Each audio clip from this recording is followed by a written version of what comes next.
A busy week of high school volleyball continuing with the ladies in Illinois taking aim at regional titles tonight. Let's start in Class 4A. Moline welcoming Manuka to Wharton Fieldhouse. Indians would take game one, but the Maroons bounce back in game two. Ella Ramsey serving up the ace. Moline up 20-18. Later in game two, it's Sam Vito to Carly Brandis. They combine for the huge block. Maroons take game two, 25-21. To a decisive game three we go. Carly Rouse sets up Ramsey for another huge kill, Moline up 18-15. Then it would be Ramsey again, and check out this serve. Just inside the line, the ace gives the home team a 20-18 lead. Late in game three, Manuka back up one. It's Brandis painting the line for a huge kill. Moline ties it up at 22. And then on game and match point, the Maroons with plenty of hustle. After the block, a trio of Moliners get on the floor to get it back over, and Manuka can never send it back. Moline takes game three, 25-23, and the celebration was on. It's the first time since 2010 that Moline is your regional champs, 2-1. It's amazing. It's been a goal of ours since the start of the season. We were conference champs, and that really just fueled us. I think the best thing that this team does is stay focused and trust each other, and that's what we did today. Oh, it's literally indescribable. We've worked so hard this whole season. We deserve so much of what we just put in. It feels amazing. You cannot describe. I don't know how to tell you in words what this means. Yeah, it's just about making memories, and I'll have to say, that last point, I just had chills.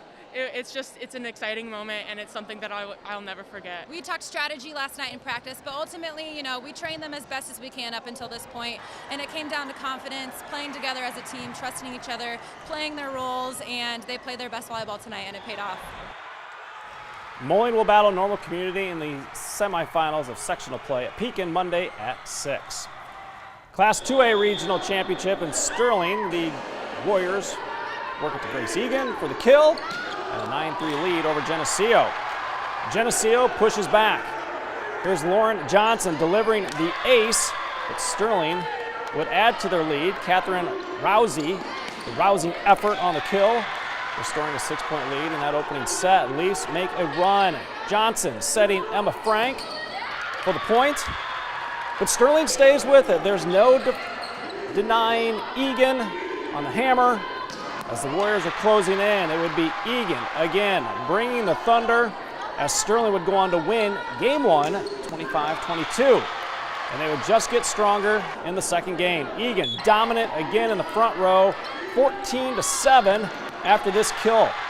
Later, it's Delali Amankwa. She'll set Egan. Dale Dykeman's Warriors are at it again. Sterling has won 16 straight postseason games, taking the regional title in a 2-0 sweep. Really thankful for our broadcast and our student section, our crowd. Everybody comes with us and helps us play at a high level. Being on our home court really helped. We had the crowd was behind us, and we came out fast and strong, and we kept the momentum going. We finished really well. Now we have 3 sophomores and a freshman. We only brought 1 kid back with some varsity playing experience in Grace Egan, and the 6 or 7 other kids that come in and play a role had 0 varsity experience when we started the season. So it took us about 3/4 of the way to find the right rotations, the right place, and within the last 3 to 4 weeks, everybody's kind of bought into their job. The Warriors advance to Monday's sectional semifinal Monday at Dunlap.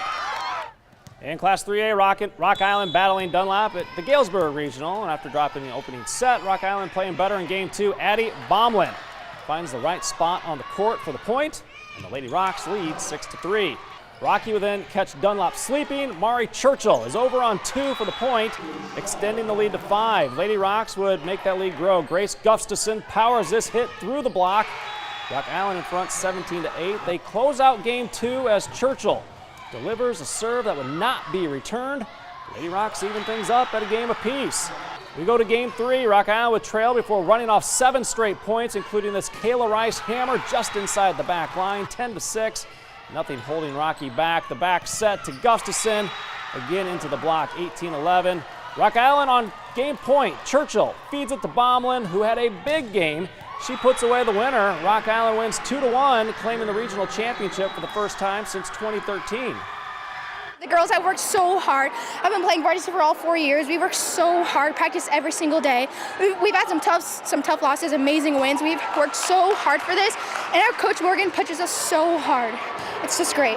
Well, I feel like our energy really helped us, and just their mistakes feeding off of that, because I feel like they're a team that doesn't make many mistakes because they do have big, tall players.